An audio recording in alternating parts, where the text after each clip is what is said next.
that deal where the Good morning. It's Wednesday, August 12th, 2026. We're here for the Franklin County Commissioners Board meeting. I will now call the meeting to order and ask that you join me for the Pledge of Allegiance.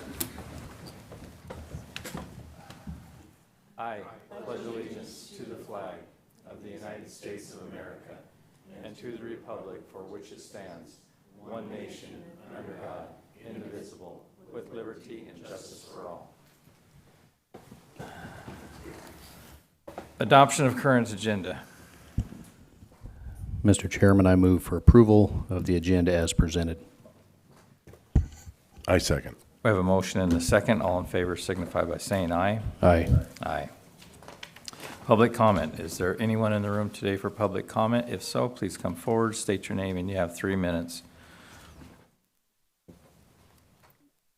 Good morning, Commissioners. My name is Marcy Torres. I'm a mom, an entrepreneur, woman of faith, community advocate, court watcher, and proud owner of Gutter Girl. I built my business from the ground up, so I've never been afraid of hard work, but I never imagined some of my most important work would happen outside of my business. My own experience taught me something powerful. When people start paying attention, systems start paying attention too. So that's exactly what I've been doing. I sit in courtrooms and observe. I read the record. I attend public meetings. I ask questions. I encourage people to use grievances and accountability processes when appropriately. I help parents organize their stories and advocate for themselves. And when I see someone serving in this community with integrity, I will proudly recognize that. But here's the part that means more to me than anything else. 6 families. 6 families I've had the privilege of helping on their journey towards being reunited with their children. Those aren't numbers to me. Those are moms. Those are dads. Those are children. Those are birthdays, bedtime stories, hugs, dinners around the table, and memories families get to make together again. That's why I keep showing up. I'm not doing this because I think I'm the most powerful person in the room. I'm doing it because I've learned that ordinary people become incredibly powerful when they're informed, organized, and willing to show up. You don't need a law degree to observe your government. You don't need a title to ask questions. You don't need anyone's permission to request public records. And you certainly don't need to apologize for expecting accountability from the people entrusted with public power. I'm still going to run my gutter company. I'm still going to show up ridiculously in pink. I'm still going to love Jesus. I'm still going to laugh way too much. And I'm still going to walk into a room where difficult questions need to be asked. Because I know what it feels like to fight for something you love.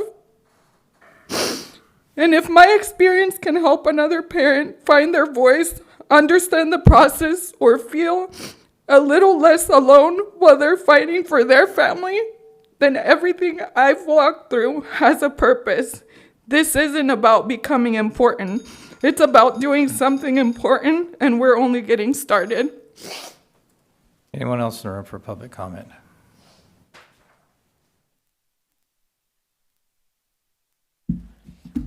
Michelle Andrews. I have before me 10 court cases.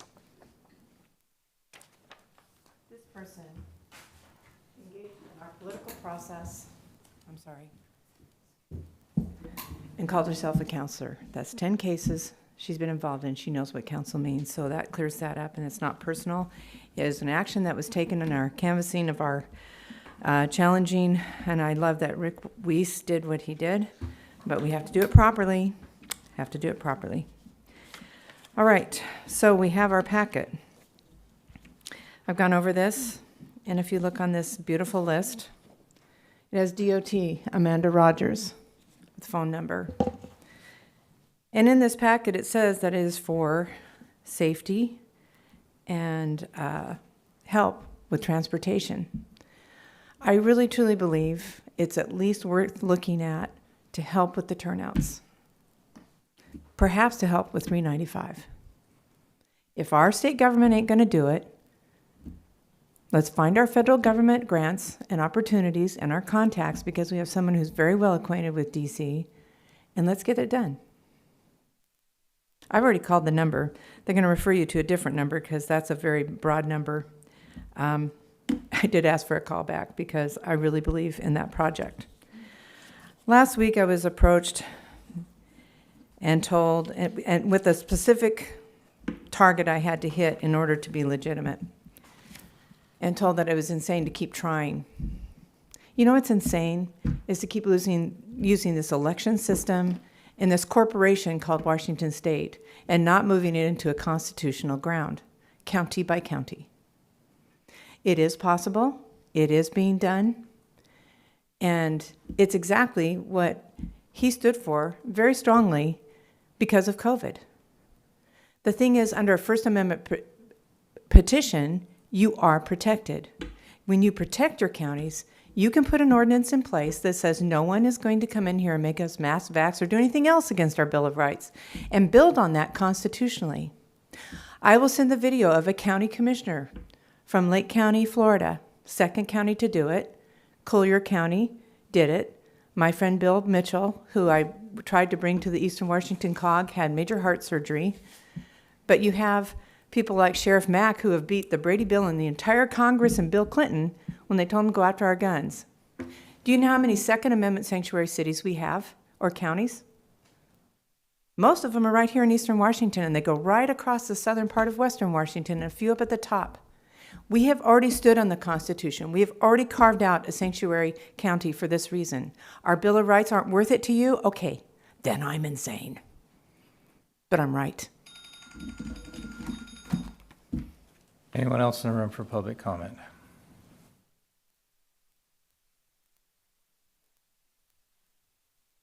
Good morning, Commissioners. I'm Kat Espinda with the Two-Tier Takedown, part of this community. And 2 weeks ago, I was at the Benton County meeting, and we caught Judge Bell in the hallway and just asking nice questions in a nice way, no swearing, no yelling. And we just wanted to know, are judges receiving Title IV D and E funds? Are they being incentivized to tear families apart? And he just stood there. Well, when I first asked him, I asked him if I could ask him a question, and he said no. So we have people that we pay, we can't even ask them questions. They can just tell us no. Really? Well, I put that reel on my Facebook, and it's got 120,000 views, 6.2 thousand likes, 2.5 thousand comments. I would think you want to go looking through these comments and see what people are saying. It's crazy. But what we're finding out is that we live in a two-tiered system of no justice. We have two parties, and no matter what party we go to, we don't get the help for our children. You know, I understand that your hands are tied because of the rules, but I have taken every route for our children here, trying to get well checks. We get police that gaslight us. And then they call the people we're trying to turn in, and they call them to make sure they're okay, pedophiles. The police are calling pedophiles to make sure they're okay. So all of the people that just got elected, you see all the signs, at least in Benton County, I know too much about all those people. I'm not impressed at all with not one of them. Most of the people that I know in the Republican Party over there voted for Brad Klippert, but Mike Clark got in because these people are selected. They're not elected. And it doesn't mean that good people don't get in and actually get elected, but it's always tilted towards evil. Every time I talk to somebody, they're like, I got in here and I thought I would have more of a voice, but I really don't. I've heard that from school board members, from city council people, from school, and this was specifically in Pasco. I talked to one of them there, and he said, I thought I'd have more power, but I don't. These people it's rigged. The system is rigged. And the Republican Party, I used to call myself a Republican, but I don't anymore. I'm just a woman fighting, standing in the truth for our children. If we have rules that make our party ineffective, the Republican Party ineffective, what good is it? Thank you. Do we have anybody else in the room for public comment? We have a caller on the phone, is that correct? Yes.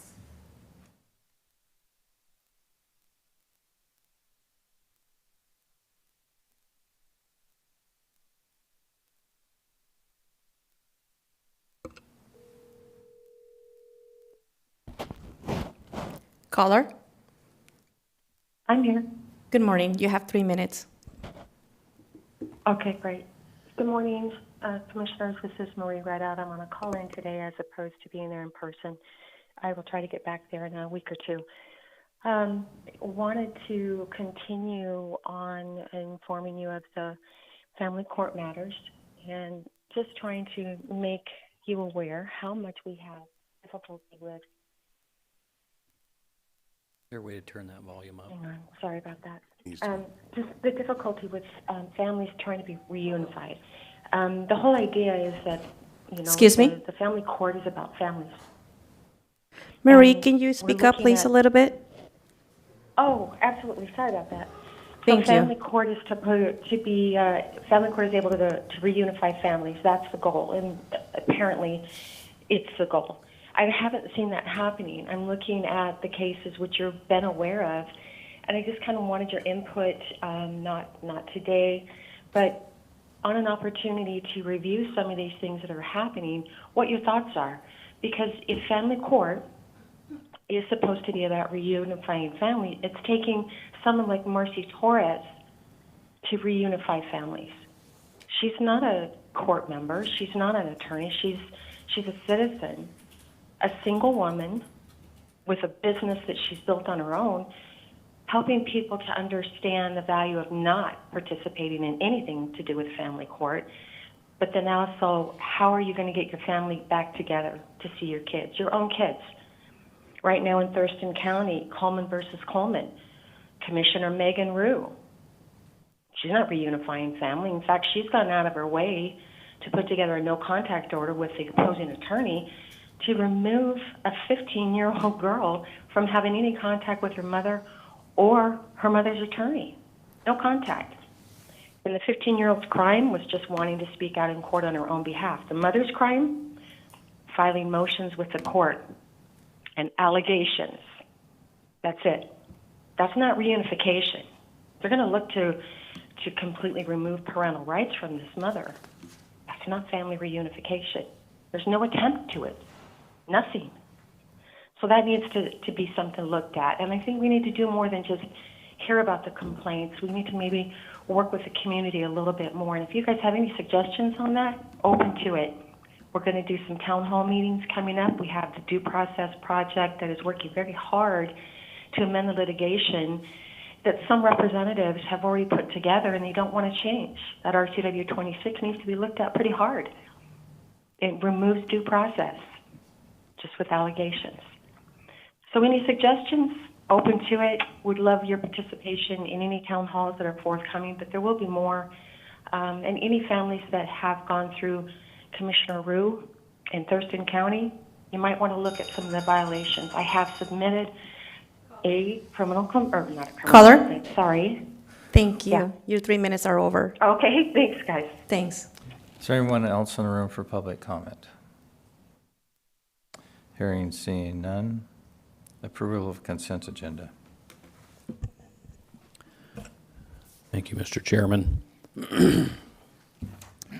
I move for approval of consent agenda items 1 through 8 as presented. I second with discussion on items 7 and 8.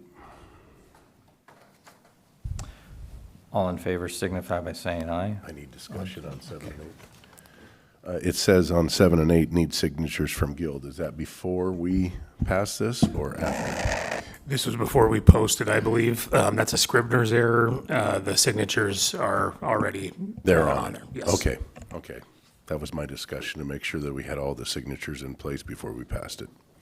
For both 7 and 8. Yes. All right, thank you. So, all in favor of, we have a motion and a second. All in favor signify by saying aye. Aye. Aye. The motion passes unanimously. Action item, administration, consideration and authorization to execute the EWCOG joint letter to the governor and attorney general, reference in Washington Department of Fish and Wildlife Commission, presented by Brian Danzel. Thank you, Mr. Chairman and members of the board. Mr. McCart, if we might call on you here in just a moment too. But as a background, William Ruckelshaus was the first and the fifth EPA administrator. He was the deputy attorney general for Richard Nixon during the Saturday Night Massacre when he wouldn't fire people and resigned. And past that, Ruckelshaus is a center, a think tank where voluntary stewardship planning came from in this state, and it's a joint institution formed by Washington State University and the UW that focuses heavily on natural resources, environmental, and land use policy. I say that because I wanted to give you the background on where this all came from, but I'd like to brief you on a recent letter sent by the Eastern Washington Council of Governments, representing the 15 counties across our region, to Governor Bob Ferguson and Attorney General Nick Brown. This letter formally requests the immediate removal of Washington Department of Fish and Wildlife Commissioners Lorna Smith and Melanie Rowland, citing a persistent pattern of governance failures, policy breaches, and ethics violations that have severely undermined public trust. The request is backed by a progression of 3 separate reviews over the past 2 years. First, a December 2024 Ruckelshaus Center report formally documented systemic dysfunction within the Washington Department of Fish and Wildlife Commission. 5 months later, in May 2025, an internal review known as the Knoll Memo uncovered widespread improper behavior, concluding that the Commissioners Smith and Rowland engaged in unlawful conduct and posed a serious operational risk to the agency. Most recently, July 2026 third-party investigation by Transformative Workplace Investigations confirmed that the commissioners repeatedly failed to comply with the Public Records Act, conducted non-compliant serial meetings to coordinate votes out of public view, and maintain undisclosed communications with outside advocacy groups. Despite investigator suggestions that these issues be addressed through remedial training, the Eastern Washington Council of Governments firmly maintains that training is an inadequate response to deliberate legal and procedural violations. The council's position is clear: allowing these commissioners to remain on the board further erodes credibility, department stability, and public trust. Immediate removal by the governor is a necessary step to restore accountability, transparency, and public confidence in the Washington State Department of Fish and Wildlife. And Mr. McCart, I don't know if you'd like to add to that, but that's what the letter gets at. And there's a pretty long history on this, and I'll pass it over to Wes. Yeah, Commissioners, good morning. So just to give you a little more background on this letter, I know that there's an outfit that some folks have been dealing with to try and get some of these commissioners removed. I can tell you I personally testified in front of the commission on spring black bear and several other things in Colville, and it's a travesty to see what's happening with that commission. There's a lot of conversation going on behind the scenes with a quorum. It's been documented, and to train somebody who knows that what the Open Public Meetings Act and watch the violations continue to occur. This has been a point of discussion in the COG for probably about 2 years or more. So I would urge you to sign the letter and support the request to the governor and AG. Thank you. Any questions for Mr. McCart? I don't have any questions. I think that there may be value in reading this letter. I would be happy to do that, Mr. Chairman, if you feel that that's appropriate, but I'm certainly in favor of signing and attaching our names to this letter that will go to the governor. Yes, please do. Happy to do that. Governor Ferguson and Attorney General Brown. On December the 19th, 2024, the Ruckelshaus Center released its report identifying significant dysfunction within the Washington Department of Fish and Wildlife. Its commission outlining 3 options to address these issues. No apparent action was taken by the administration following the report's release. On May the 16th, 2025, Washington Department of Fish and Wildlife Director Kelly Susswin delivered to Thomas Knoll Jr., Criminal Justice Legal Liaison, 2 boxes of correspondence between the Washington Department of Fish and Wildlife commissioners and outside special interest groups. 10 days later, Commissioner Knoll submitted a memo to the director summarizing his findings and identifying numerous policy violations and improper illegal behavior by Commissioners Smith, Rowland, and former Commissioner Reagan. His report focused primarily on Commissioners Smith and Rowland, and because their inappropriate conduct was most evident in the reviewed records, the memo was unequivocal in its assessment. There is no question in my mind that Commissioner Rowland and Smith present serious risk to the Washington Department of Fish and Wildlife in terms of failure to fully abide by the CR and Smith's belief that she can engage in activity that may be unlawful as long as the activity is not observed cuts directly against the expectation the Washington Department of Fish and Wildlife should have for their commission members. Each of them should be above all honest and trustworthy. The Knoll memo reinforced the conclusions of the earlier Ruckelshaus report.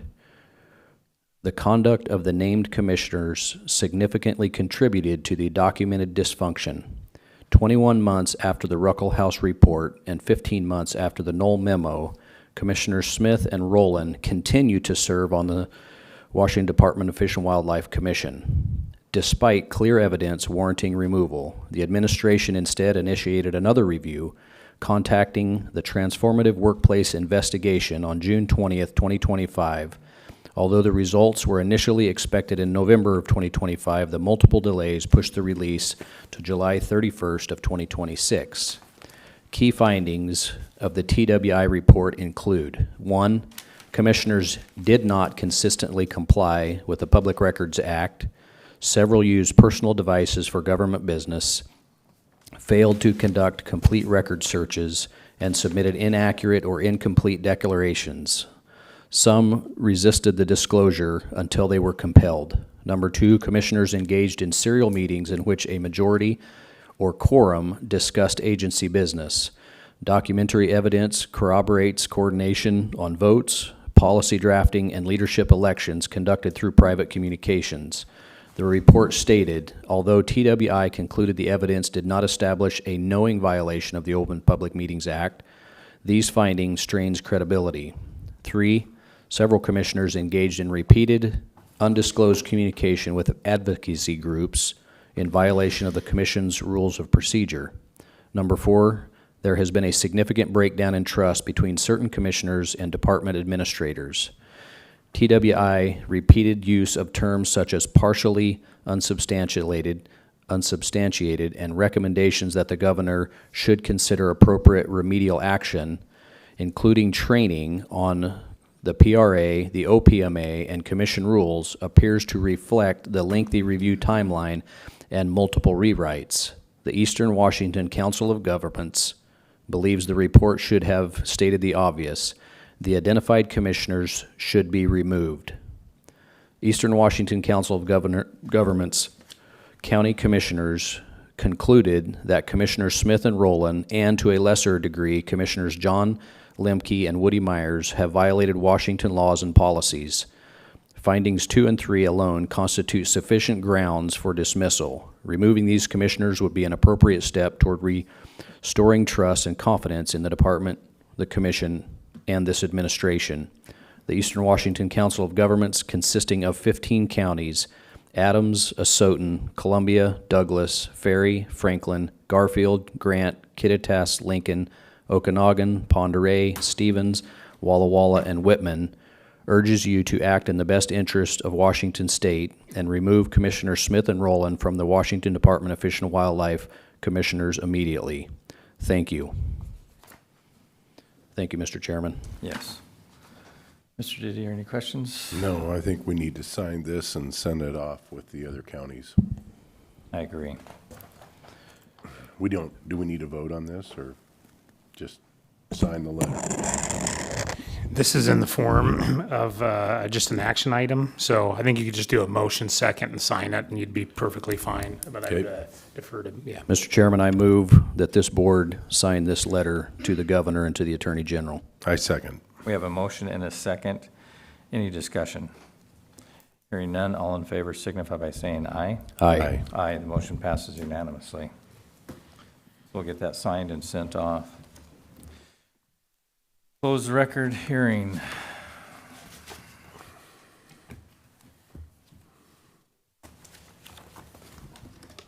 Good morning again. Good morning again. We will now open the closed record hearing for the Freeman rezone file number ZC 2026-04, SEPA 2026-06, an application to rezone a 5-acre parcel from RC5 to RC1. Have you had any ex parte communication you need to disclose involved in this matter, or any reason to recuse yourself from these hearing proceedings? I do not. I do not. I do not either. Commissioners, have you reviewed the entire record? Yes, I have. Yes. Yes. Are there any questions before we start? No. Is there any discussion? No. Okay.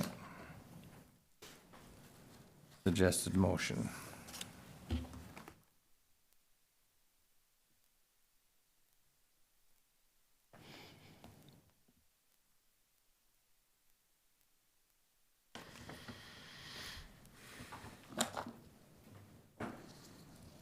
Is there a motion to approve? Right here.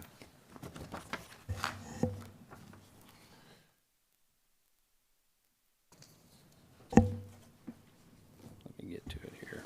Mr. Chairman, I move to approve ordinance 07-2026, granting approval of the Freeman rezone under file number ZC 2026-04, SEPA 2026-06, as recommended by the Planning Commission, with 5 findings of fact. Second. We have a motion and a second. All in favor signify by saying aye.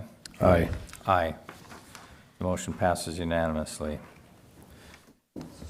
The hearing is now closed.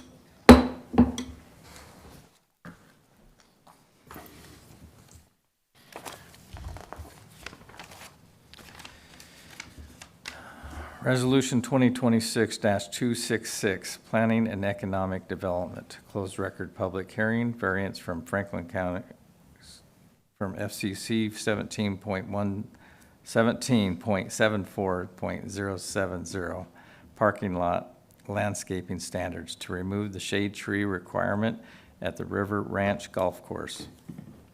Presented by Wes McCart, Director of Planning and Economic Development. Good morning again. Good morning. All right.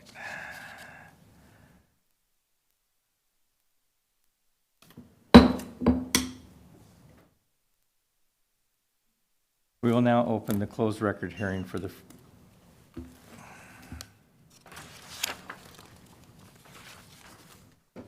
River Ranch Golf Course parking lot landscaping variance file number VAR 2026-01, an application requesting a variance from FCC 17.74.070, Section B, subsection 6, as it applies to shade trees. Have you had any ex parte communication you need to disclose involving this matter, or any reason to recuse yourself from the hearing proceedings? I have not. I have not. I have not. Have you reviewed the entire record? Yes, I have. Yes. Are there any questions before we start? Nope. Is there any discussion? Hearing none, I would entertain a motion. Mr. Chairman, I move to approve Resolution 2026-266 granting the variance under file number VAR 2026-01 as recommended by the Planning Commission with 4 findings of fact. I second. All in favor? Aye. Aye. Aye. Motion passes unanimously. The record is now closed.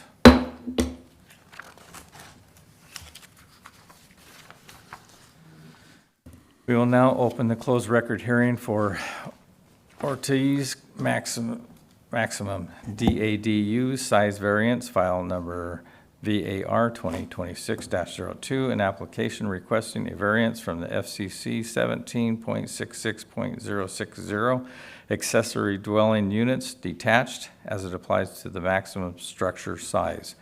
Have you had any ex parte communication you need to disclose involving this matter or any reason to recuse yourself from the hearing proceedings? I have not. No. No. Have you reviewed the entire record? Yes. Yes. Are there any questions before we start? So I would have a question. I'm assuming this is before Mr. Danzel or our legal counsel. It would be my intention to make a motion that would go against the recommendation by the Planning Commission. I am in favor of approving this application that was made. What would that process look like? The resolution in front of us is to deny, and it would be my intention to make a motion to approve. What would I need to do that? So Commissioner Baumann, if I can answer that question. Okay. And if legal needs to kick in, they can. So you have 4 findings of fact in front of you from the Planning Commission, including all the testimony that was there at the time. In order to create a variance, you would have to find differently than what the Planning Commission is. So you'd have to state for the record how this variance complies with each of those findings of fact, those 4 findings of fact.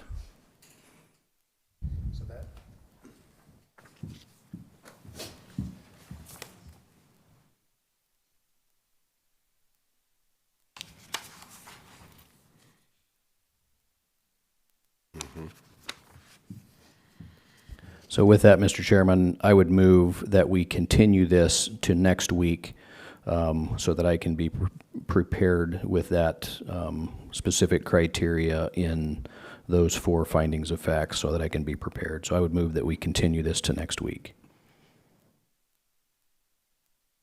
We have a motion. Do we have a second?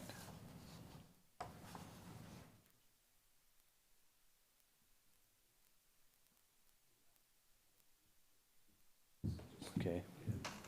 So I would withdraw my motion. I wasn't aware that this was prepared. Give me just a minute to read.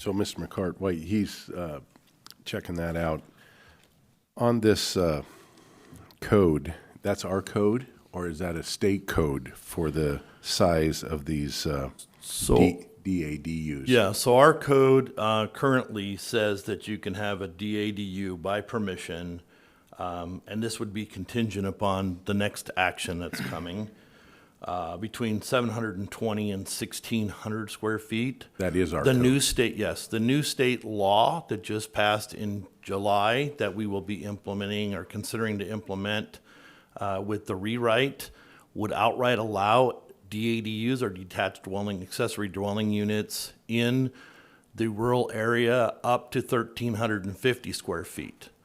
I will note for the record here that this particular structure, this mobile home structure, has 2 tilt outs, and we urge the applicant to apply for the 1,725 main frame of the mobile home and he decided that against that to apply for the entire variance for the entire thing as it sits currently. So this is a mobile This is a mobile home, that is on a wheels. manufactured home. Oh, a manufactured. It's a home. manufactured home. Okay, Yeah, okay. it's not a trailer. But it has a manufactured It home. has 2 slide outs. It has two. They're not really slide outs. They're considered additions.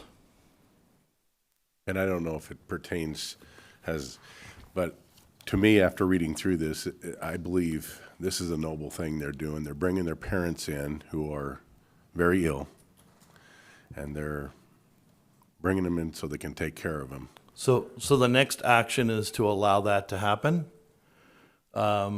Which, if this was denied, they could still have it happen. They just couldn't do it in the current structure. They'd have to bring in a different. Which would cost them money. Right.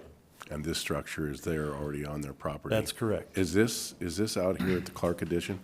I believe believe that's where I seen it was I at. believe it is. Yes. But like I said, the tilt outs there, I mean, that is an option for the commissioners to consider.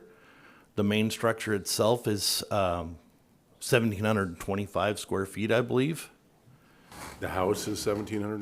The trailer, the main trailer, with the beams that are on it that come manufactured are 1,725. And then there's two little additions that come onto it Okay. to make it the 2,200 square feet Okay, as it currently sits. okay. Yeah. Yeah, the findings of facts, I've got them right here. I've read through them. I'm inclined to make an exception here, but we have to, are you ready to present this? I am. Would you like to review it, or? No, I'm good. I've got it right here in front of me, too. Okay. This is really helpful. Thank you so much. I didn't realize we had this prepared. So, Mr. Chairman, I would move to approve Resolution 2026-267, approving the Ortiz variance under file VAR 2026-02 with 4 findings of fact. And those 4 findings of fact are these. 1, exceptional circumstances. Exceptional or extraordinary physical circumstances apply to the subject property and proposed development, including unique lot dimensions, orientation, and site layout, which do not apply to other properties in the same zone or neighborhood. Finding of fact number 2, preservation of property rights. The requested variance to exceed the size limitations of Franklin County Code 17.66.060 subsection C is necessary for the preservation and enjoyment of a substantial property right possessed by other property owners in the same zone and vicinity. Finding of fact number 3, public health, safety, and welfare. The granting of the variance will not materially affect the health or safety of the people residing or working in the neighborhood, will not be injurious to property or improvements in the vicinity, and will not be materially detrimental to the public welfare. Finding of fact number 4, intent of the chapter. The variance is not materially detrimental to the overall intent and spirit of Chapter 17.66 of Franklin County Code or the Franklin County Comprehensive Plan, as the proposed detached accessory dwelling unit remains subordinate to the primary residential use and compatible with the surrounding neighborhood character. So that was a motion with those 4 findings of fact. I second. We have a motion and a second. All in favor signify by saying aye. Aye. Aye. The motion passes unanimously. This hearing is now closed. Thank you, Mr. McCart. Yep, thank you. We will now open the closed record hearing for CUP 2026-04. We don't need that one, do we? Yes, you do. Oh, okay. The variance would allow him to keep that particular structure on site. Okay. The CUP will be necessary in order for the detached dwelling unit to even exist. Okay. And that's this next one. Have you had any, I'm going to repeat the CUP. We will now open the closed record hearing for CUP 2026-04, an application to construct a detached accessory dwelling unit, DADU. Have you had any ex parte communication you need to disclose involving this matter, or any reason to recuse yourself from these hearing proceedings? I have not. No. No. Thank you. Have you reviewed the entire record? Yes, I have. Are there any questions before we start? No. Is there any discussion? I will, at that point, entertain a motion. Mr. Chairman, I move to approve Resolution 2026-268, granting a conditional use permit under file CUP 2026-04, as recommended by the Planning Commission, with 6 findings of fact and 13 conditions of approval. I second. We have a motion and a second. All in favor signify by saying aye. Aye. Aye. Motion passes unanimously.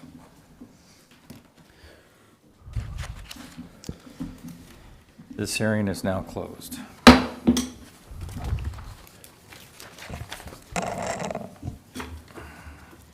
Thanks, sir. Yeah. Thank you, Mr. Hart. Commissioner Administrator updates, Mr. Danzel. Thank you, Mr. Chairman and members of the board. I met with a lot of folks this week, had a lot of folks send in reports. A couple things to put on everybody's radar. Human Resources is meeting with MMA to prepare for the upcoming Benefits Committee meeting on August 27th. So we're getting closer to open enrollment. Wanted to let people know about that, that you keep that in mind and put that on your radar. Facilities, they're working on 2027 budget preparation. They're setting up for the Employee Appreciation Day, which is tomorrow, if you gentlemen are so inclined. And their operational projects this week include installing an ADA railing at the Elections Building, completing grout work, and assisting with ongoing elevators repairs at the Public Safety Building, performing housekeeping and preventative maintenance. On that elevator piece, already getting testing done on that. So the elevator should be able to be back in service sooner rather than later, which will be a good thing. We need that to happen. Human Services, we're pleased to share that a new Veteran Services Officer has been hired. From Corrections, Chief Harmon reports that during last week's jail commanders meeting, a key safety discussion centered around an incident at the Chelan County Jail where an inmate attempted, this is crazy by the way, an overdose using a shirt pre-soaked in a substance. Corrections, so it'd be pre-soaked in I don't know how it all works, but evidently they soak it, get taken in, and then they're able to somehow get whatever off of that pre-soaked substance. I don't know. So kind of an interesting thing there that we were talking about. They're also preparing for an upcoming Healthcare Authority reentry meeting, as well as a meeting with the Behavioral Health Advisory Committee. For July 26th, the Chaplain and Redirection Program saw 83 total offenders attend group sessions, 7 interviews conducted, and 16 organizations contacted for offender services. The redirection program had 23 students attending class, with 12 participants currently in phase 1 and 11 in phase 2. Planning economic development, building and economic development, interviewed 5 prospective candidates for the open Planner 1 position. With the goal of having the role filled by the end of the month. The department is coordinating with the city of Pasco on 2 active applications to expand the Pasco urban growth area for industrial lands, which will lead to the city council consideration and a future recommendation to our board, your board. Additionally, planning staff will participate in the Franklin County Farm Bureau Farmer for a Day legislative dinner to advocate on key water issues and finalizing a draft to update SEPA regulations under FCC 1804. Public Works is progressing on the 27 budget preparations also, conducting industrial hearing testing for exposed staff, drafting a wildfire safety addendum for the accident prevention program. On the development side, the team is reviewing multiple short plats, variance I'm into 2 different things here. They're providing documents for WASDOT, local program review for two major projects, the Vineyard Drive East Bridge replacement and Glenwood Bridge replacement, Glade Road North illumination improvement, and countywide guardrail improvements across Sage Hill, Pasco, Colotus, and Blanton roads. These items will be presented on to the board later this month once received. IS has been working on finishing our compliance with ADA, and we're almost there. We're right on the threshold of that. I do have Director Smith here today. One question that came up during when I was gone that still needs a final answer is is it the Colotus Tower site? The Colotus Tower site. And so Michael Namchek had written a memo to you gentlemen. I was able to review it. I don't see any issues with it. But when I'm done here, maybe if there is a issue, we could talk about it. But we're looking to remove and reduce our liability out there. Yes. I think that would be a good move. And then also that IS Billings has been sent out to the billable departments for the 2027 budget prep. So heavy on budget prep. We do have a lot of folks that are getting the last of their vacations in, back to school shopping, all the things. And so it's been pretty hectic, pretty busy. But I'm also looking forward to this budget module that's coming up in the workshop. I think that's going to be something that you gentlemen enjoy a great deal. But that's the update that I have. And of course, I'm here for anything that you gentlemen need me to be doing. Thank you. Thank you, Commissioner Bauman. Thank you, Mr. Chairman. I attended a Elijah Family Homes open house. And for those that aren't familiar with that, Elijah Family Homes provides housing for some people in different areas of need in our community. They are building a little village of 6 different houses. There was one existing house. It'll be 7 when it's all built out. They have 3 of the houses built, and they had an open house for members of the community to come see what they're building there. And it was really nice to see that. I went to the groundbreaking, and now to see the project half complete was really encouraging to see. Had a Ben Franklin Transit Executive Board meeting last week. Last night I was invited to attend an Adult Teen Challenge graduation of one of the young men in their program. It was Juan's graduation last night. Was thankful for that invitation. Was impressed with the process that they go through, and to hear the other students there and what they had to say about Juan and his encouragement and seeing his growth through that process was inspiring. Also had conversations with Public Works about the 2027 road maintenance plans, and looking forward to what the next year or two looks like as far as road maintenance in Franklin County, and excited to hear about that, and excited to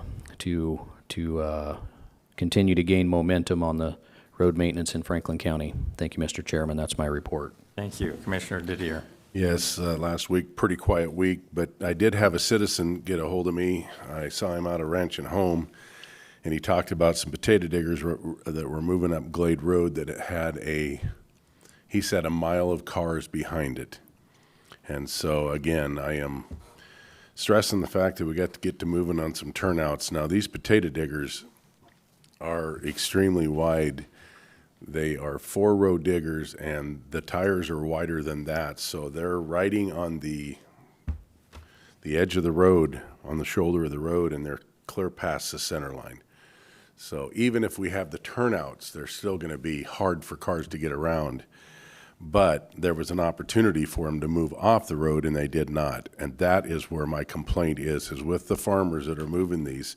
If they do not instruct their drivers at an opportunity to get off the road and clear the cars, I think that law enforcement should be stepping in and writing a fine, or at least giving them a warning for the first time.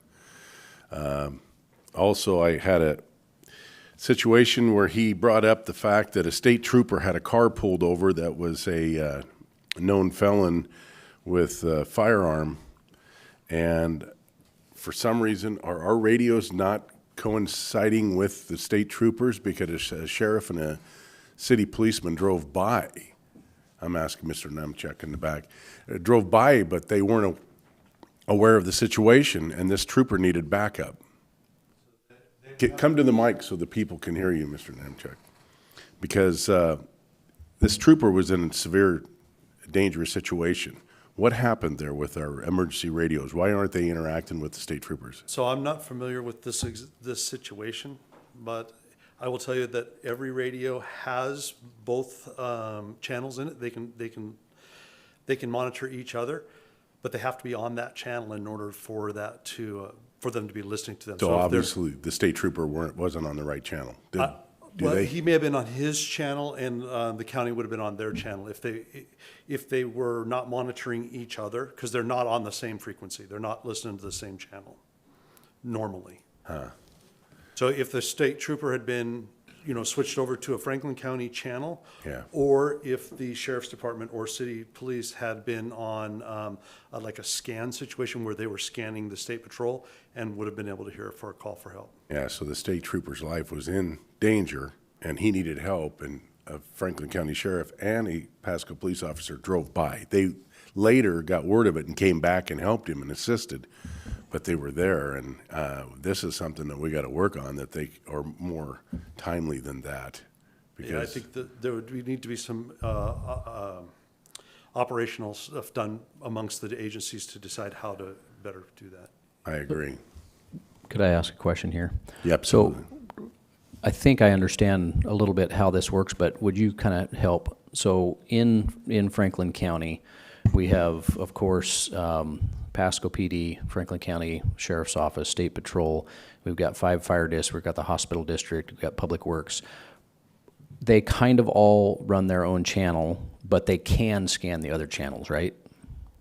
Sort of. For the most part, that is correct. So just a quick example. So the sheriff's department does not really want Public Works to be monitoring their channel, or they can't stop them from monitoring it, but they can't really transmit on it without the sheriff's permission.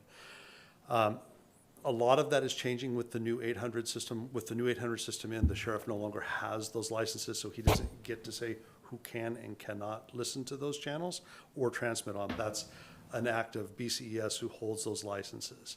So there really needs to be the interlocal agreements put into place on who can talk on which channels. But yes, they are all in the radios. They can all monitor them. It just depends on how that agency. Public Works doesn't necessarily have Franklin Fire District 3's fire channel in it unless it's something they've requested, because it's not something they do on a day-to-day basis. But all of our public safety has each other's frequencies. We've made sure of that since the beginning. That's good. Thank you. That's just a question I had, and thank you for answering it. Yeah, I hate to see state trooper be on his own with a known felon with a firearm. Last week, we had a situation where I haven't witnessed it, but I got wind of it, that Commissioner Mullen was attacked for his pain that he was going through. He had a severe sciatic nerve, and he was going through some severe pain, and it was mentioned that he was squirming because of some report on pedophilia, and it really upsets me that he got attacked that way, because I know how much pain he was in, and I was feeling for him. But I just ask people to be conscientious of the fact that we give 2 comment periods because we want the people to say freely what they want to say. And we want to keep it that way, but it's making it tough when my fellow commissioner's getting attacked like that. Then the Capitol Press here. And I think that the Ruckel House really needs to be looking into the Department of Ecology. Washington's new twist on old rule baffles engineers. And this is the Washington Department of Ecology abruptly told water conservancy boards it will reject changes to water rights unless a geologist has approved the hydrogeologic analysis, a routine task done for decades by engineers. And then what it says here in the article is you basically need to have 2 consultants instead of 1, Yakima engineer Tim Remerson said. For farmers, it seems like it's one bureaucratic snafu after another. Later on it says, this may seem like a shift in a past practice. However, this approach is needed so ecology follows the rules applicable in this situation, Christensen wrote. Ecology is carrying out a rule it adopted in 2002 requiring hydrogeological analysis to be approved by geologists. Department spokesman Andrew Winke said in an email. Ecology, however, did not explain why it took 24 years to implement the rule, nor why it changed standing practice without seeking comments from public lawmakers. Later on, our own Daryl Olson said, "This is classic Washington State Department of Ecology. They will go to any length to find a problem," Olson said. And I think Ruckelshaus needs to be looking into our Department of Ecology, because this is, they are at war with farmers and ranchers across the state. That's the end of my report. Thank you. So this last week had the Greater Columbia Behavioral Health meeting, and they just continue to improve with good results and good timing on their actions. So they're continuing to do a great job. So also had the aging and long-term care meeting. So, and then I also want to say a reminder that the governor has put on a statewide burn ban, and with that, that concludes my report. Is there, Mr. Danzel? Mr. Chair, I am, so I want to make sure we get this right. The County IS Department asked for a motion to transfer the Colotus Tower site to Benton County Emergency Services. I just want to make sure with legal counsel, is that right? Or do we need to do an extra step, or what all? Well, I think at this point, we're just getting Gunnarsson on board. There's Mike, so that they can draft documents. This is an interest in land, so it'll have to be in writing, and it'll have to be approved formally by the board at some point. Go ahead. So if I can interject there. So we have a contract with Harder Farms for lease of the land where the tower sits. We have subleases. We have another agreement with Harder Farms to allow us to sublease. So we have currently 3 contracts of subleases on that tower, which does generate some income. However, that income that's being generated is less than what it takes to maintain and operate the site. With the disposition of we're moving out of the VHF system and moving to the 800 system, Benton County has installed all of their equipment at the site, which we do not have a contract for yet because we don't know what the disposition of this is going to be. So what I'm asking is for permission. I believe the right move is to transfer all of our interest to Benton County Emergency Services. That would be the 3 subleases and get us out of that altogether. In order to do that, Gunnarsson has written all of these contracts and is they're a contractor, a consultant that kind of handles all of these types of contracts and has done it for us. They're the ones that put most of these in place. So they have offered to help us get out of that. What I'd like to see is for permission to know that you guys really want to just pass this off to BCES, which I believe is what the direction was going to be. Gunnarsson has already talked to us and they said, yeah, we're ready to go. You just tell us that they're okay. That will be reimbursed by the user group out there. The user group will pay for that consultant fee, which I'm estimating is about $5,000 when it's all said and done for all of the contracts. Since then, during the correspondence 2 weeks ago, I believe it was, we got notification that one of the 3 contracts, they've already given us notice they are leaving the site. It's because of a merger with T-Mobile and US Cellular. It has nothing to do with us. But that revenue stream that we do have there is going to be reduced. If we keep the site, we don't have a way to pay for it moving forward after December when we can no longer bill for the VHF system, which will be gone. So that we won't be able to bill the agencies and such. That's the reason I'm asking for moving forward with this. So do we need a motion today? Or do we need? Yes, let's move to authorize our IS department to coordinate with Gunnarsson. It sounds like they don't need a written agreement. No. So just coordinate with Gunnarsson and they will invoice us for their services. And again, the whole purpose is to transfer that to BCES. One of the pitfalls that I saw was that upon termination of the contract, there's a clause in there that says we have to restore the site to its original condition. And so that's what we want to avoid. We want to terminate it, but in a manner that actually just transfers it to BCES. And Gunderson believes there's a mechanism in those agreements to do so. Could you restate that motion? Oh, okay. I'm kidding. Okay. So, Sorry, was that all part of the motion? It wasn't. question first. Sure. So this appears to me to be a function that should be undertaken by BCES, not by Franklin County. The assignment, I can understand that we would make a motion to assign our contract to BCES, but the rewriting of a contract, in my mind, does not make sense where that we would write a contract to hand to BCES. This seems to be a function that they should undertake. You're correct. We are not writing their contract or negotiating their terms of that deal.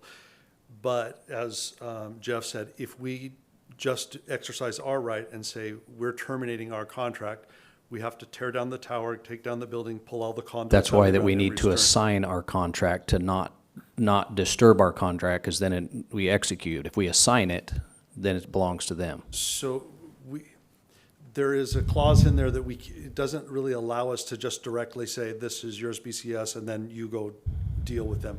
We have to negotiate with Harder Farms in order to allow us to pass this off to BCS. That's the only thing Gunderson is coming to do is to help us terminate properly these contracts. And then I'll bring them back to you when we get the final negotiations taken care of. Then I'll bring back with you, hey, I need to sign this in order to terminate it. The main thing that we need is to know that that's the intent of the board, is to terminate and get out from underneath these the lease. So do you just need consensus, or do we need a motion? Right. Motion to direct IS to engage with Gunderson to, Redirect the contract? right, I think technically you got to amend the agenda, add an item. Yes. right, There you go. yeah. We got to amend the agenda. Is time of the essence on this? So they suggested that it would take them 4 to 6 months in order to get all of it done. December, we lose our ability to pay. So it is a little bit of the essence. That's why I've been trying to get it before you. We haven't come up with the right. So that I'm clear, we need to assign Gunderson, who is a consulting firm, and they need 4 to 6 months to call up Harder Farms and say, hey, here's what we're doing. We need to assign this and do a paper. That's the estimate that they gave me, yes. I'm not in favor. I don't understand. Isn't how long it takes, and I think that's why we have legal counsel. I don't know why we need Gunderson to do that. Mr. Briggs, do you have a comment on that, or? I think Gunderson was the entity that originally drew up these contracts. And, I mean, we can take a swing at it, but given what's at stake here, I think it's best to engage with them, because I think they'd probably move more expeditiously than we would, quite frankly. All right, thank you. Any comment? I think we need to move on this. We don't want to be paying for a tower for other people's use. I think we need to get out from underneath it. So I think we need to do it today and get it moving so that it gets done before the end of December. That's what I would like to see, yes. And I would agree with that we need to, if it doesn't pay for itself, we need to get handed off. So is there a more? So, Mr. Chairman, I move that we amend the agenda to put the Colotus Tower responsibility contract onto the agenda. Second. I have a motion and second. All in favor signify by saying aye. Aye. Aye. And we have a motion coming our way to make sure we get it right. So I'm gonna be opposed to this item, because I don't believe it's that difficult. I don't believe it takes that long, and I don't believe that, I think we're making a mountain out of a molehill. And I also believe that this is BCES's responsibility. Mr. Chairman, I move to authorize IS Department to work with Gunderson to assign Clotis Tower leases to BCES. I'll second the motion. So we have a motion and a second. All in favor signify by saying aye. Aye. Aye. All those opposed? Nay. The motion passes 2-1. Thank you.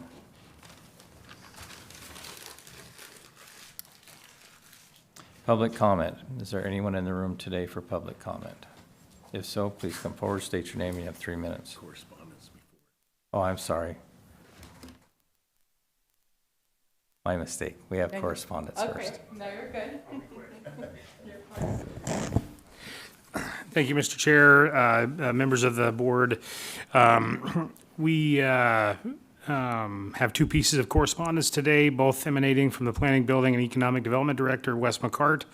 First document is an official response letter dated August 11th, 2026 from Planning and Economic Development to a local resident regarding his inquiry about a local building development. And Teresa, I believe you have them today, so she's going to be sending them down this way, Commissioner Bauman. In the letter, Director McCart clarifies that the approved ordinance requires a combination of masonry block walls and landscape buffers along the peripheral boundaries, but it does not specifically dictate a block wall for every individual parcel along the northern border. He outlines the requirements that are needed and so on and so forth. Additionally, the letter addresses neighborhood safety and environmental concerns, noting that county inspectors and Commissioner Bauman have actively monitored the site to enforce proper dust control measures with water trucks. Commissioners, the next report that I have comes from the Eastern Washington Council of Governments. You all obviously know about the Fish and Wildlife Commission letter, but on top of that, Director McCart wanted to cover some outcomes and regional policy discussions that took place on July 31 at their meeting. The council held an extensive discussion on data centers. This is something that I'm sure everybody, this is kind of becoming more of the normal for everybody to talk about, are these data centers and how much water is being used to be able to operate them. While some Washington counties have enacted moratoriums over power and water concerns, Pend Oreille County Commissioner John Gentle urged leaders to rely on market forces, noting that modern data centers frequently bring their own power and recycle water. He recommended counties explore community benefit agreements rather than outright bans. There was a discussion that took place on carbon credits for agriculture. Director McCart presented Commissioner Didier's proposal regarding carbon sequestration credits for local farmers. Regional commissioners expressed strong interest in exploring ways to push back on state environmental mandates by charging the state for carbon services provided by farmers. Federal and regional updates. Eastern Washington COG leadership will invite USDA Rural Development, our friends that we get to see from time to time, Mr. Pearson and Mr. Eggman, to the next meeting. Local counties were also advised to begin preparing the 27 congressional funding requests immediately ahead of the March deadline with suggested regional priorities, including roadside agricultural equipment turnouts. And then finally, regional county challenges. In there, you'll find that there was roundtable discussions highlighted by critical fiscal pressures across Eastern Washington, including an anticipated, this is not what you're going to want to hear, 22% insurance premium increase and severe funding shortages for indigent defense contracts in Asotin County, but I think that this is going to be kind of the way that it goes for a lot of these counties. So trying to wrap our head around that, and that's the correspondence that I got, was a letter to the property owner, and then Mr. McCart's, or Director McCart's letter in regards to Eastern Washington Council of Governments. All right, thank you. On the data centers, I know we're already turning businesses away because we don't have enough power. How are they going to generate their own power for the data centers? Mr. McCart, Yes. the man with the answers. So when you take a job and all of a sudden you get thrusted in something, you have no idea what it is, and you have to learn real quick. You learn a lot. So yeah, there's a lot of different mechanisms they're using. Some of the data centers are relying on battery storage that they're bringing. So they'll buy the power when the consumers that are in the area are not using that power, and they'll store it in batteries and use during peak times. They'll go ahead and use it out of the battery storage. One of the mechanisms that's up and coming, you've heard of small modular nuclear out from Hanford. Well, there's a factory back east that's looking in doing what we call micronuclear. So a lot of the data centers are very interested in that technology and being able to use that technology to bring their power with them. Sometimes they will also find power that's extra power in the system and build the grid system out to actually provide the power to the location they're trying to get to. So there was an executive order that I know was signed by President Trump. I haven't actually read the executive order, but I did hear about it. And Congressman Baumgartner's aide at the COG did verify that the executive order does address that data centers. He urges data centers to be put in so that we can stay ahead on the AI technology. However, it restricts them from coming in and using power that would drive rates up for the average consumer in the area. So those issues are being addressed. And as far as the water is concerned, the very first data centers that came out used a lot of water because they just take and turn the water on, run it through their cycle, and dump it back in the river. It would heat the water up. They weren't really using recycled water. Most of the data centers now are using closed loop systems. So the water comes in.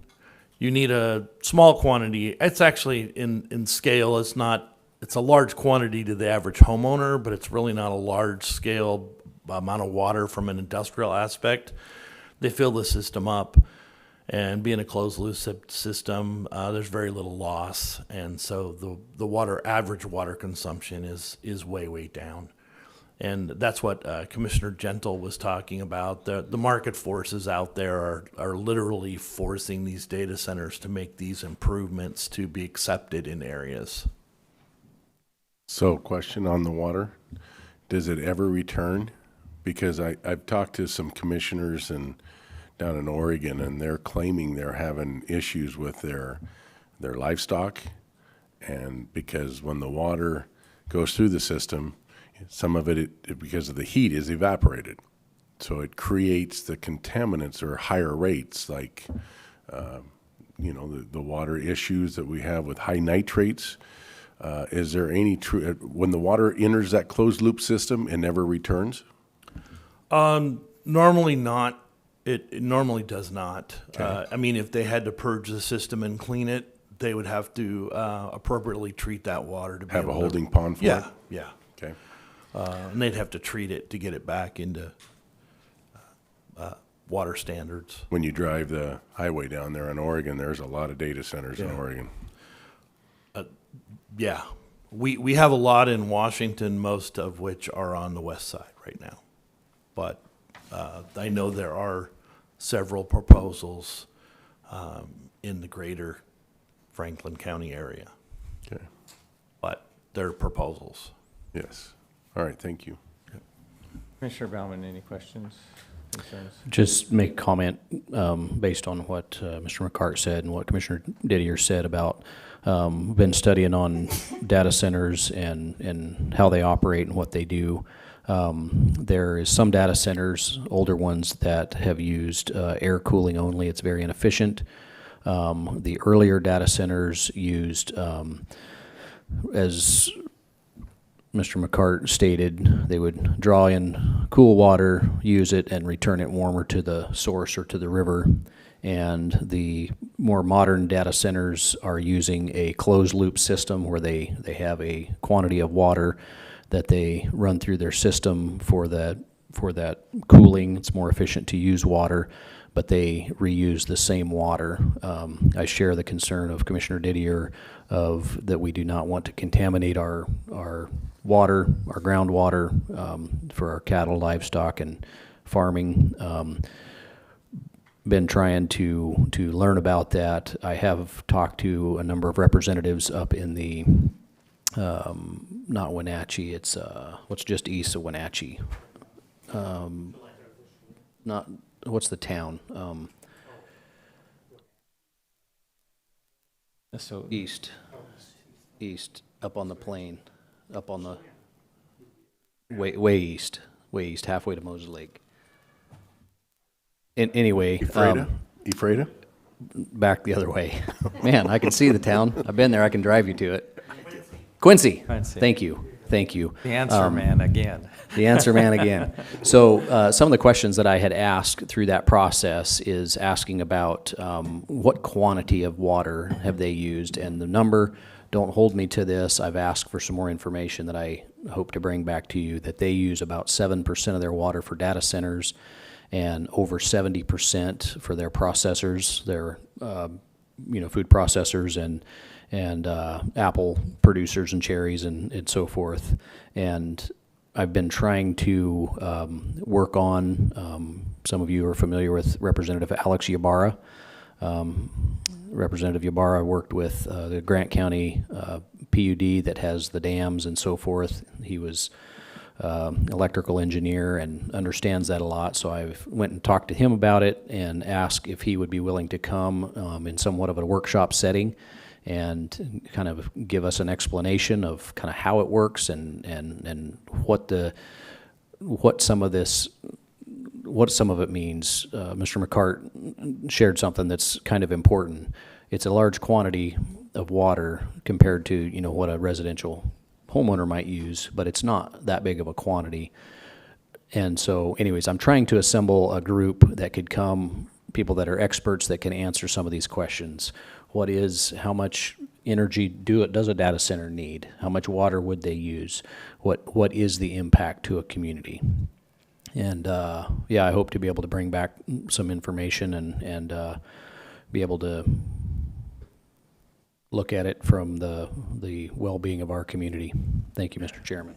I think that's a great idea because there are a lot of questions out there and a lot of misinformation, and it would be nice to have a good source to know exactly where we're at and where we're headed.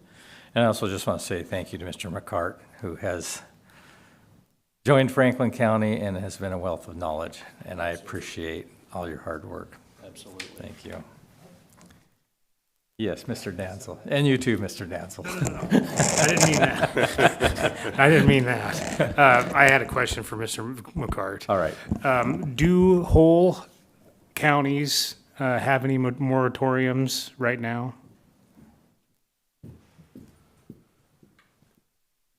Like the entire, or do they just have segments of it? So Yakima County just recently passed a moratorium. Okay. I think within the last couple of weeks.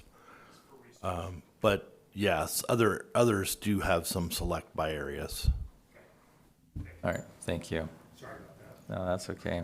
I forgot to mention too that we have the Best Week of Summer coming up August 25th to 29th, and that's the Benton Franklin Fair, which I have quite an extensive background in fairs, and I will say that our fair is here in Benton and Franklin is one of the best in the nation.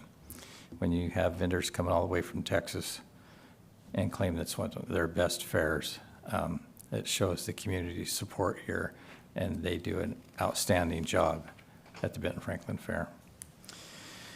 With that, we can now move on to public comment, and thank you for your patience. Marcy Torres from Franklin County. So last week I talked to you guys about how Mason Pickett continues to move his cases.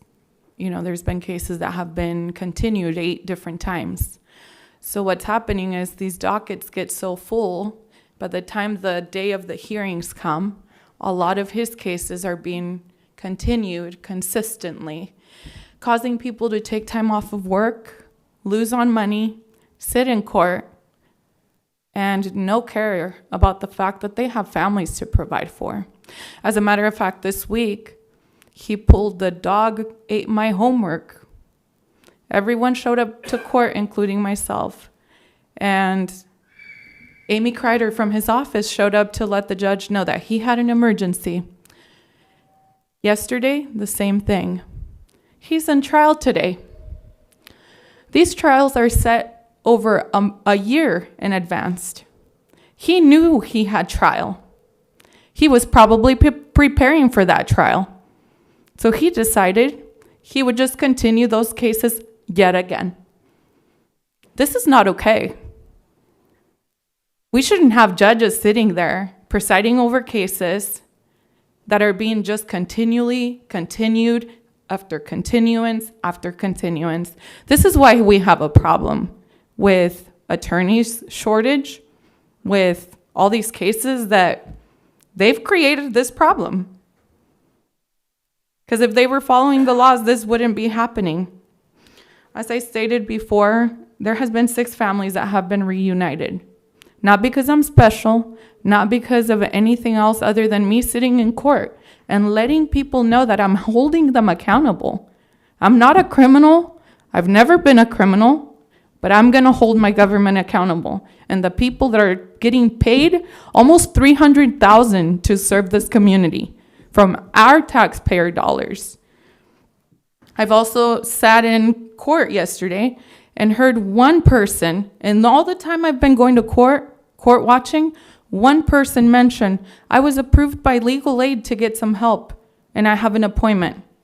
I have never heard that before. I've been going to court for 16 years. I have seen one domestic violence advocate show up to court with a domestic violence victim twice since I started this. When judges go out of their way to have ex parte communications about my case, what I am exposing, about what has been done to me and my family, asking people to talk to me to please stop posting because it's hurting their work. When judges spend more time reviewing my social media than they do reviewing the records they have before them, before removing children from loving homes. When attorneys contact me to ask me, my client lost custody due to false allegations of abuse, what would you do? Asking me, a mom who just became passionate about holding those who claim to serve our community accountable. We have a problem. We have a big problem. I'm just a mom calling people out for what they really are. These people have been hiding for years.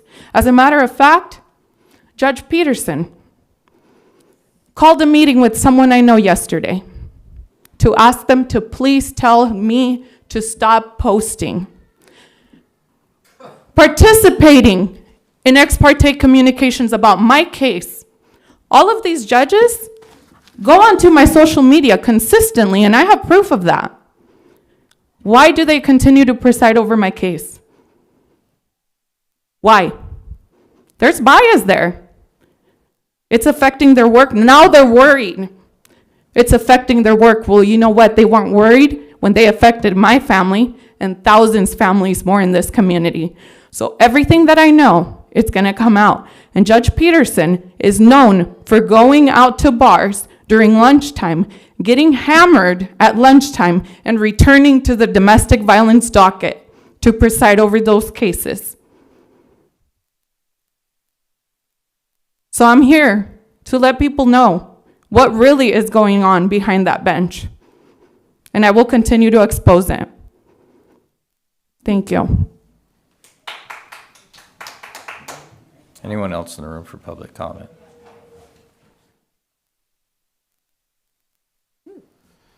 That was very powerful. Thank you. I am Kat Espinda with the two-tier takedown part of this community.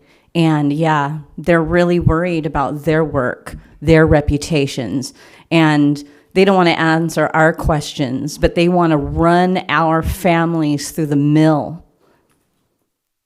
They've lived a good life for a very long time. They make over $200,000 a year each. They can just continue cases after case after case. It's absolutely ridiculous. You know, we just had the Epstein files dumped on us, 3.5 million files. I've gone through 900 of them myself, only 900. I'm never going to get through 3.5 million. The public opinion is changing. They're recognizing, because of the Epstein files, a lot of the people in our government, school board members, teachers, paraeducators, doctors, all throughout the country are in this pedophile network. And so, you know, the public opinion is raging right now, and a big reason is because our government's not, the people in our government aren't listening.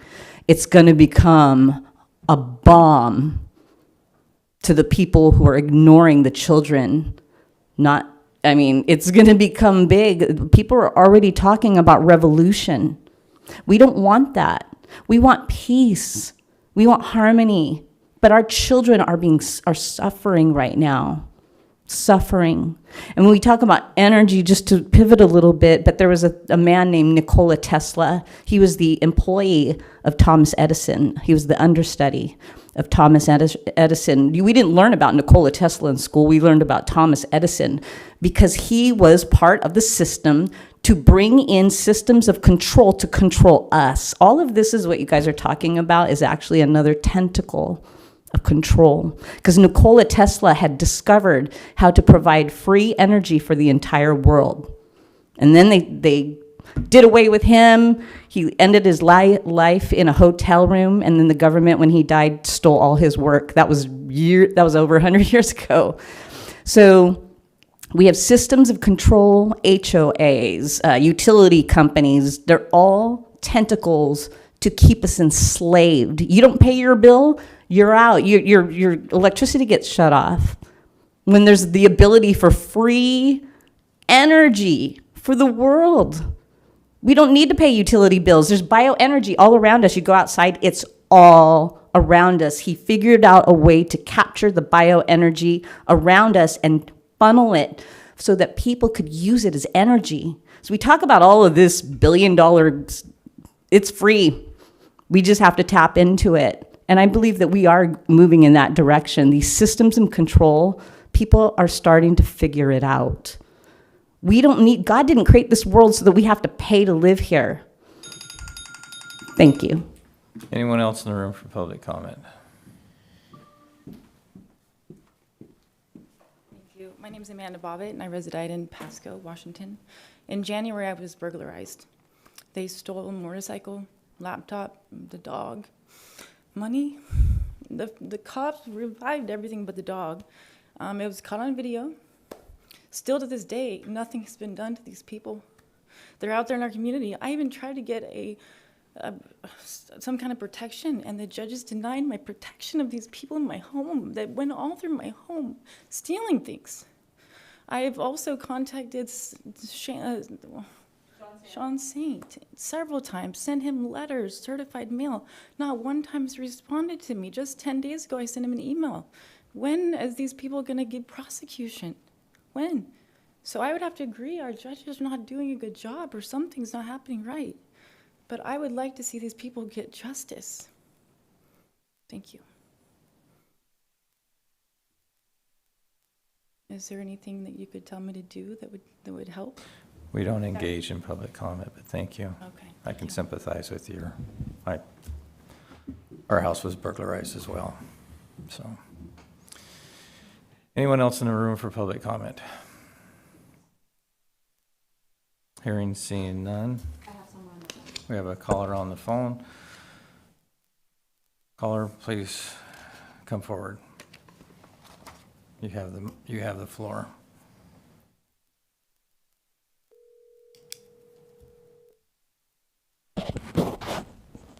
Caller? Yes. Good morning. You have 3 minutes. Good morning again, Commissioner. That's Marie Redout, Benton County. I did want to add my 2 cents regarding the communication. As retired law enforcement, I have to tell you how important communications are for law enforcement that are out there. I can kind of feel for a trooper who's out there making a stop, and as long as everybody understands, you don't get immediate assistance depending on where you are on the road, even if you do have a radio. However, it is important to have adequate adequate communications. And Mr. Namchek can attest to how important that is to me. If there's any way to expedite getting the 800, it would be wonderful. That's just my 2 cents. And that's my final. Thank you. Thank you. Anyone else in the room for public comment? Is there a need for executive session today? Yes, there is under RCW 4231.10(1)(I), potential litigation and active litigation. For part of the executive session, we'll need Shirley Jones from our Public Works, and then we will excuse her from the executive session and then conduct the remainder of it. So we'll need myself, in addition to Ms. Jones, Ms. Lloyd, our county administrator, Mr. Danzel, the board, and the clerk of the board. And we would need, I'll say 30 minutes, but we might need to extend. All right, thank you. At this time, I'll call for a 5-minute recess, so.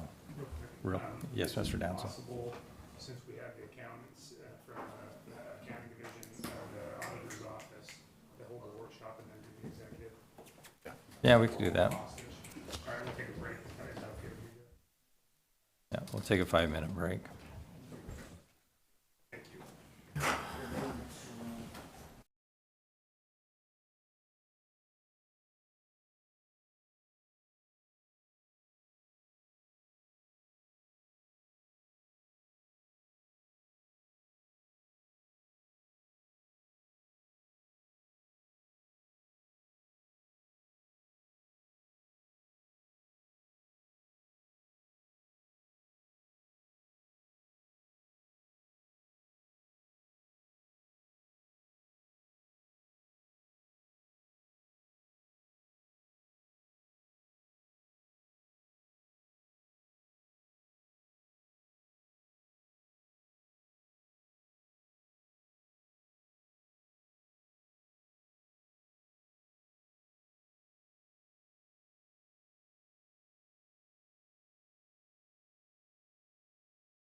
Yes.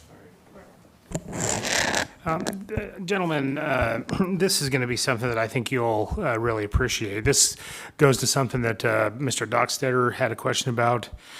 This is a transparency move, in my opinion. And so this is a module that Mr. Burkhart and Mr. Anderson have graciously agreed to be here briefly. It doesn't need to be a real long one, but brief kind of run through of just exactly what this tool is, what it accomplishes. But basically, it's going to be a tool for you, for the public, for everybody. And I'm going to leave it there because I would just butcher it. So I'm going to leave it to Tim and Jeff. All right, thank you very much. Thank you, Commissioners. Good morning. Yeah, you teed that up really nice. We appreciate it. Yeah. No, we're actually excited. This is something that the Commissioners approved back in October of 2023. Excuse me, Jeff. Do we have to amend the agenda to put this in front? Okay. And we need to come back. Yeah, we need to come back, call the meeting to order, but we got to amend the agenda because we moved the work session in front of the executive. Yeah. So we've come back from recess. I will entertain an amendment to the agenda. Mr. Chairman, I move that we amend our agenda to move the workshop to immediately now, and then we will have executive session following. I second. We have a motion and a second. All in favor signify by saying aye. Aye. Aye. Motion passes unanimously. Welcome. Great, thank you. Appreciate you guys moving it around a little bit to give us the flexibility today. Yeah, we're excited. There's a couple names I'm going to use. One is Gravity. Gravity is the suite of programs that you approved back in October of 2023, and we started implementing in January of 2024. So just real briefly, I gave you just a little handout to kind of keep me going in the right direction and not rambling too much. But we're all familiar with the budgeting planning portion of it, and that is we're on our third year, I think, now using that, or our third budget using it.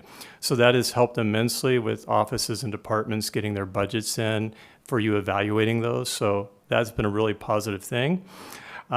Leases, subscription-based information, technology arrangements, that has been completed. Annual comprehensive financial report called the ACFR. We have a lot of acronyms, so I put it all in there so you knew what they were. I forget half the time. And really what the ACFR is, we do an annual report every year, and that's what we spend the first part of the year on. It takes a lot of time. But one of the big drawbacks to that is it's a bunch of numbers. It's not very intuitive for any citizen to look at and say, hey, I can understand it. So the ACFR is really like the gold standard. And it's something hopefully the citizens will find a lot more user-friendly being able to read it and gather information from it. And then the budget book, that's something that is our next big module to implement. And this is going to be really nice because it's going to take the budget that you all approve, and it's going to have a lot of narrative to it. So the narrative is going to be, again, more non-financial friendly. So that it'll tell story. It'll tell who's actually in the departments, who's in the offices. And so it'll be much more of a narrative as well as having the numbers.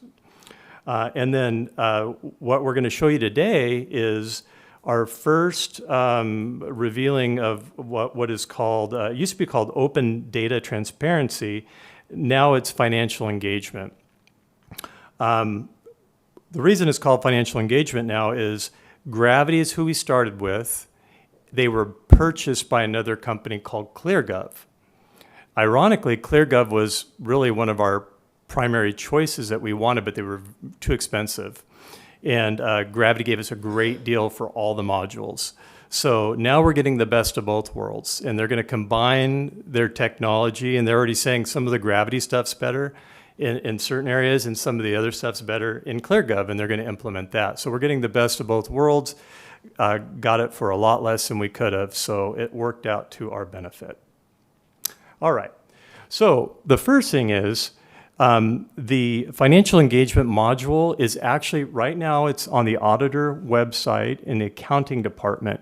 And this is web-based. So anybody from within the courthouse or outside of the courthouse can access this information. You can do it on your phone, so it's going to reformat your phone so you can see all the data in a user-friendly manner. So we're going to jump in, and then I'll highlight a few things. As I mentioned, this is still a work in progress, and I mentioned the budget book being the next big module, and really the budget book was designed to go with this section right here. Because we don't have that ready yet, we're using the ACFR, which has got a lot of benefits for having that as well. So this will be changing a bit. But what you're going to see when you open this page is right now it's showing the 2025 budget. We'll be updating that to 2026. And so you're going to get some highlights. So citizens go on here, they're going to get some highlights right off the bat. Sorry, let me get out of that. There we go.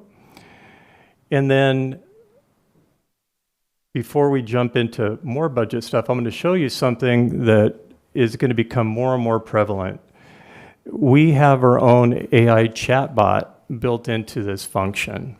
And so what that means, and I'm going to show it to you a little bit later briefly, but you can ask it questions just like anybody would. And so I've got some questions I'm going to plug in there, and we're going to see what the responses are. And we played around with this quite a bit to try to break it to see what areas it was actually providing responses and what areas it wasn't. But the important thing to point out is this page is primarily designed for the budget, and then we have the annual report, or the ACFR is currently the item that is the AI chatbot is trained on. So some of the current year budget data won't be coming right now. Like I said, it's a work in progress, but it's still useful. And we do have some disclaimers right there. So hopefully people will see that it's looking backward here. It's looking at the 2025 annual report. All right, let me see if I can use a mouse instead here. All right, so what you're going to see here, there's going to be multiple charts, and we're going to choose a 2026 budget, but we go actually to 2023, 24, 25, 26. So we'll do this budget. And it's going to be really intuitive because you can choose filters or no filters. You can do expenditures or revenue. And then when you hover, you can see what the pie chart is made of. So for current expense, I'm going to drill down in a moment, but you can see real quickly all the different categories. If we click on current expense, you're gonna see that there's nothing broken down there. So that's probably not a good example. You can go back. Let me go down a little bit further because we're going to get into budget details. This area works the same as the one above, but you're going to see, I'm going to try to get on one that'll give us a little bit more information. So other than personnel services, so what you're going to see is like the Haplo Center, like if you clicked on that, you're going to see all the different categories that are listed, and you can actually click in. If there's anything deeper than that, it would go to it, but there isn't in this particular case. But as an individual going in here and going, well, I wonder what, county roads, you can see, boy, they have a lot of stuff there. If you want to take a look at everything to make it easier, you can, but you can say, well, what are they budgeting for gravel road safety improvement? You can see what they're doing there, and it's given all the amounts and the percentage of the budget for county roads. I'm going to go down here a little bit. I'm going to go to the next section here.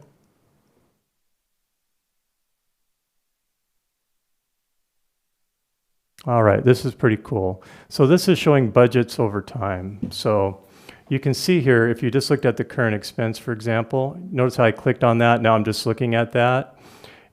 And then I just click it, and now you can see everything in current expense. You can actually look, so if I'm highlighting on the sheriff, for example, if you see that it immediately changes, so you can see every color that corresponds to that. So you can see from 2023, you're showing current expense of $6,289,000, and now we go on to 2026, $6,691,000. So for people interested, they can see all the different categories in one place and compare it year over year. And so sometimes we get questions about the different budgets, and so now people will actually be able to look at it themselves. Before you leave, Jeff, Yeah. I see that Brown has really increased into, is that insurance or what is that? Let's see. Non-departmental. Mhm. Yeah. What is that? It's increased quite a bit. Yeah. Do you want to make a comment on that, Tim? I think probably the biggest increase in there is, there would be some for insurance or risk pool insurance. That'd be part of it. But I think a lot of it too is just increases in budgeted fund balance. So that piece of it isn't even really, it's just fund balance, not even what we're planning to end the year with, not even really an expenditure. But I think that is in that number. Okay. Yeah.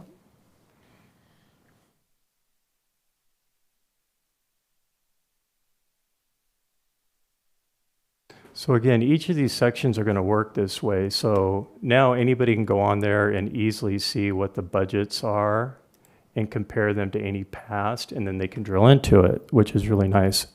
Sorry, I'm not using this very well, am I? There you go. And then there's another section here, and what this does is it simply, some of these are going to connect basically to our website. So, and I'll look here. So maintaining safe roads, you can see it goes directly to Public Works. So that'll give the information. So if people are curious about that, then Public Works, for example, in this scenario, they have all the links already. Planning for future growth, you can take a look. And again, this is going to take us directly over here so you can see the information that they've already provided in the past. So we're not recreating it, but it's putting it in one spot for them. And then we're going to have other information here. And I encourage you to do a couple things. One, go ahead and take a look at the 2025 annual financial report when you get a chance, using this website to see what it's about and give us some feedback on it. And then also to just go in here and play around. And if you have questions, ask us, because again, it's a work in progress and we want to try to improve it, and we'll work with the vendor to do that. I did want to show you just real quick. I know that you guys still have a lot to go on the agenda, but let me share with you an example here. So this would be a chat bot. So I'm going to ask it a question. So Jeff, anybody from the public in Franklin County can get on this site too? Yes, it's live right now and anybody can get on it. Excellent.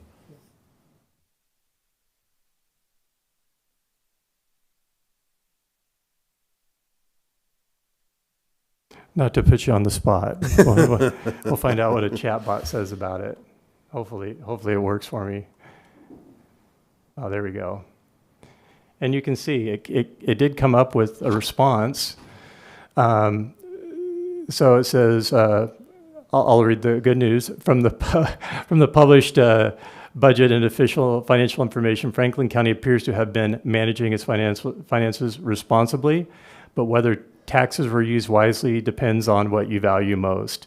And then it goes into some information. I won't read it all to you, but then it goes in, it says the positive, and it says, hey, there's some caution signs as well. And so the short answer is, it says manage fairly prudently. So that's good. You can send that to the paper. Yeah. Now we'll direct them to our chat bot. But again, right now this is trained, and don't ask me all the details on how they train a chat bot, but it's based off of the annual report, and when the budget book is complete, it'll be trained on that. It sounds like the vendor isn't used to the clients having it trained on both the ACFR and the budget book, but we find it useful because one, the annual report is looking back. That's our financial statements. And that's important to look, how did we actually do?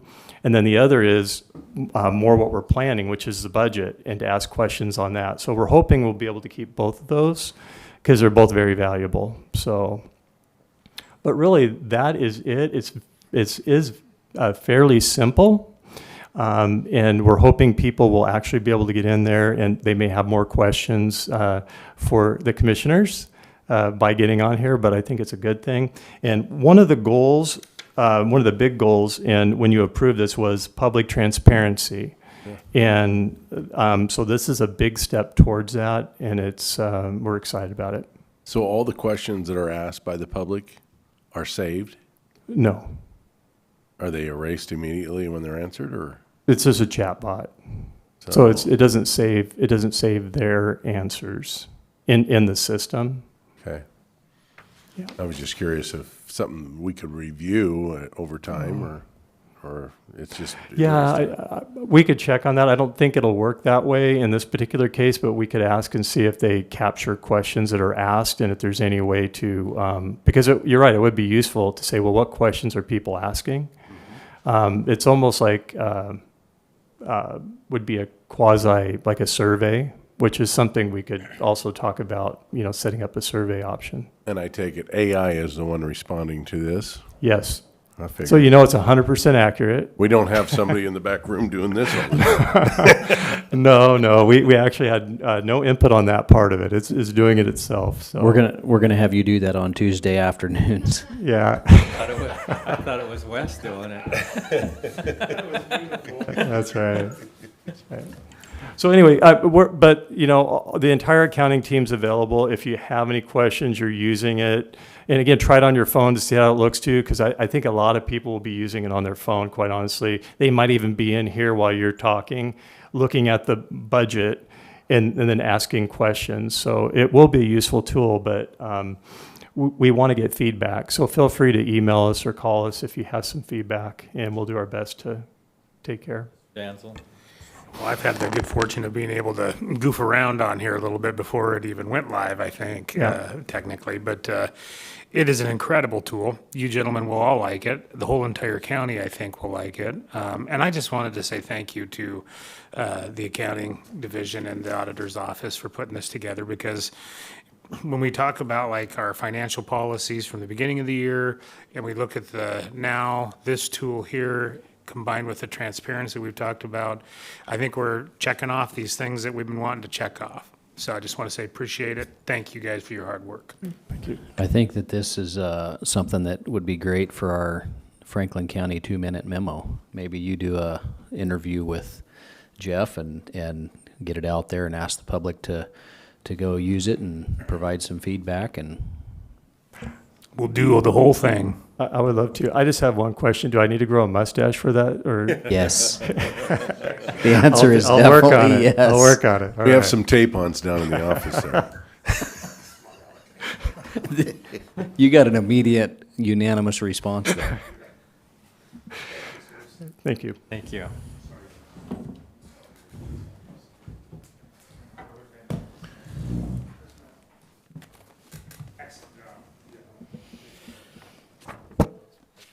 So we'll now go to executive session for 30 minutes.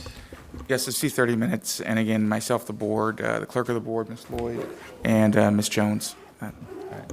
Time is 10:55.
this timer over here.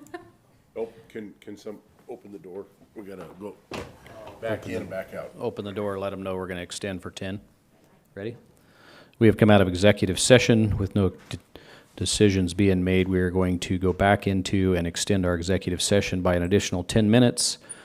It is 11:26. We will come back out at 11:36. Mic's off?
want to step out and tell them?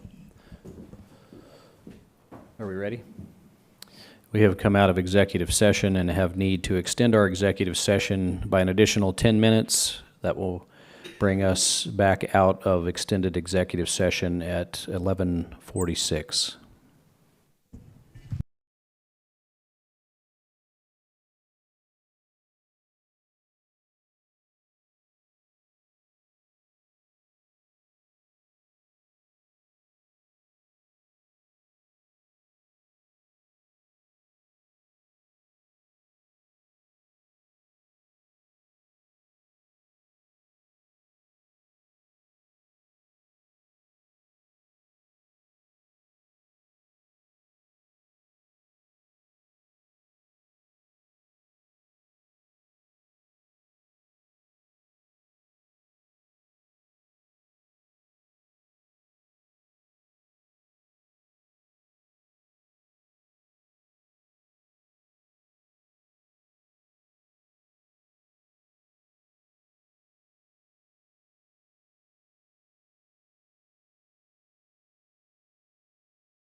We have come out of executive session, and looking at our agenda, I don't believe we have any further work for the good of this county. With nothing further for the good of this county, this meeting is adjourned.